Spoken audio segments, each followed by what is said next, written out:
And on this Monday, March 23rd, 2026 edition of Newsmakers, a Georgia woman is facing a murder charge after police say she took pills to induce an abortion in violation of state law.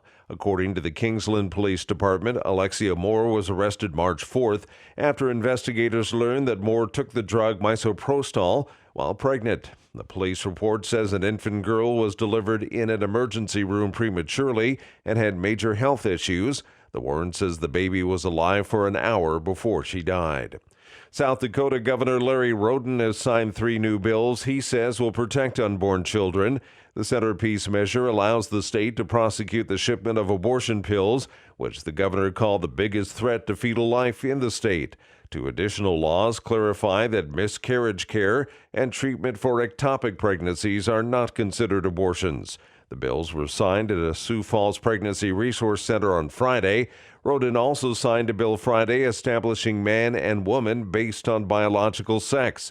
The measure is part of a broader package that reflects South Dakota's core values, alongside new rules on minimum marriage age and regulations for shared spaces like restrooms and locker rooms. Federal authorities are dropping charges against one of the defendants accused of barging into a church to protest the immigration crackdown in Minnesota.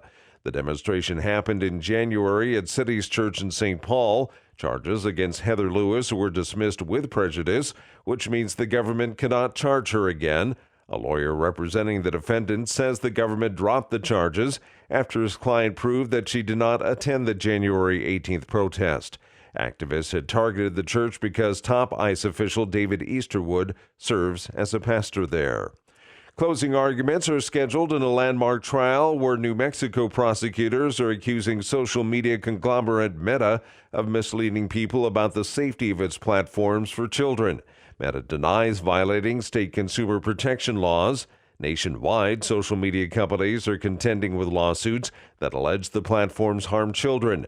Closing arguments in the New Mexico case come today after 6 weeks of testimony from scores of witnesses that included teachers, psychiatric experts, state investigators, top Meta officials, and whistleblowers that left the company. Pope Leo says everyone deserves health care. The head of the Roman Catholic Church spoke at a conference on health care inequality in Europe. He said health cannot be a luxury for the few and described providing care as an essential condition for social peace. The first pontiff ever born in the United States told those in attendance that universal health care coverage is, in his words, a moral imperative for societies that wish to call themselves just. And that's Newsmakers for this Monday, March 23rd, 2026 edition. I'm Keith Black.